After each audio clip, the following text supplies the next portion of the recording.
Hausen is in danger of losing his jersey. The youngest riders in the race, Jai Hindley. Down there, the whole team has gone back, and one by one they are peeling off, doing their best to keep him in touch with this move. And meanwhile, this is Ben Dybel at the front. Froome is now simply following the move of Ben Dybel, and that's exactly why we saw the riders in the pink colours from St George coming to the front at the base of the climb. Rowe is oblivious to all that is unfolding with the yellow jersey. He's got one thing in his mind: destination Beechworth.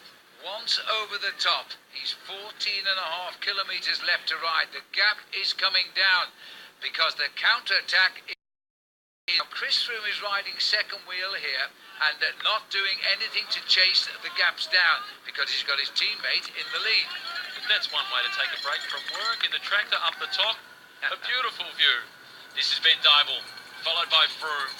It's then Ian Bibby. Jai Hindley, the white jersey, who's the virtual leader on the road, he's under a little pressure.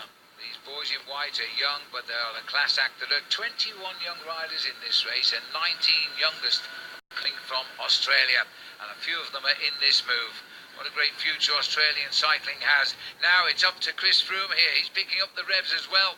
He's not chasing down his teammate, but he's trying to get something out of this race. Remember, he lost time yesterday. He's got to get it back today. He started at 1 minute and 12 seconds behind the yellow jersey, and when it's Chris Froome, it's never over. Oh, it's caused a bit of a problem here. Dybel is trying to close the gap. He was making the pace moments ago. Behind him is Ian Bibby. Then we got Jai Hindley in the light 2 jersey down there as well. They're holding Chris, but boy, they're fighting to hold him. Dybel, Bibby, Storer, then Hindley. Cameron Meyer is there, so too Kenny Alisson. And Froome now is on his own, but is he free to fly? Well, there are still riders in front of Froome, including this man, of course, who's heading up the race, and his teammate of Chris Froome. Just look over the top of the SRAM neutral service vehicle. The 2 chasers, Tanner Putt and Robbie Hucker, they have not surrendered. No, they're still trying to hold on here. We're approaching the top of the climb as they... But the drama continues down this slope because we're getting news now. 30 seconds behind for the yellow jersey. The green jersey for the Metro Trains points classification, Jacob Kaufman. Never even dreamt about following the wheel of Chris Froome. And neither would he. He's done his job for the day. If the combinations work out, he's no possibility of being caught in that jersey. Maybe even tomorrow. That was Thatcher to catch. A remnant from the breakaway. Rowe is almost over the top of the climb. Just 100 metres to go. It's plateaued now. He'll cross the line and get the points in the Subaru King of the Mountains. But that's not what he is after today. He wants the victory. He's never won a race in a stage of the Tour of Britain back in 2012. He's across the top. This is Froome. Tatchevich is the rider that's leaving behind. He was in the breakaway. Dybel is trying to limit the losses to Chris Froome. Waiting for Damien Hausen. Cameron Meyer is charging. He's through the kilometre marker. Kenny Alisson is now left to do the chasing.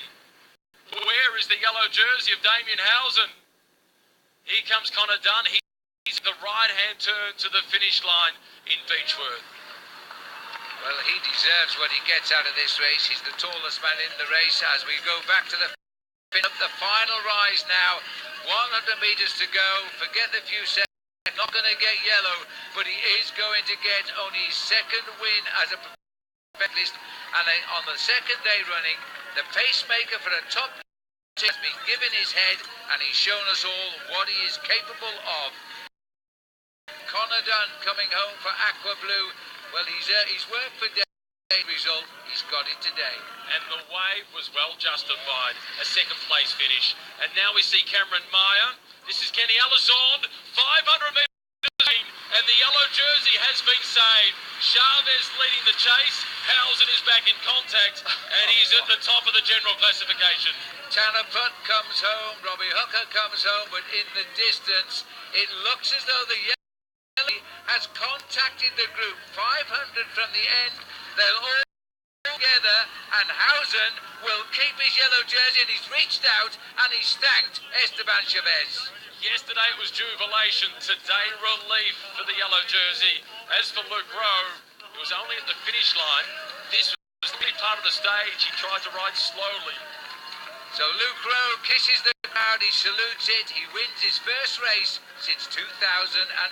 Here he is with Matt. It's been a long time coming. We said at the end of last year that it's about time I won something. So, yeah, I mean, there's bigger bike races out there to win, but, you know, win's a win. I'll take anything I can get. So, yeah, it's kind of surreal putting your hands in the air again and going through the winning motions. But, yeah, like you say, most of the time is spent working for others. So, half an opportunity, you got to take it, and exactly what I did today. You're a minute and 10 seconds beside the last 20 kilometres. Did you fear losing that yellow jersey?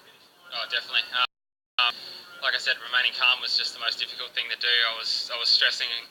I was nervous going into that climb. I knew it could have been a difficult ride to the finish, and how teams played their cards. But to be on the back foot in a course that I couldn't control definitely added an element of stress. But like I said, it makes it more bittersweet at the finish.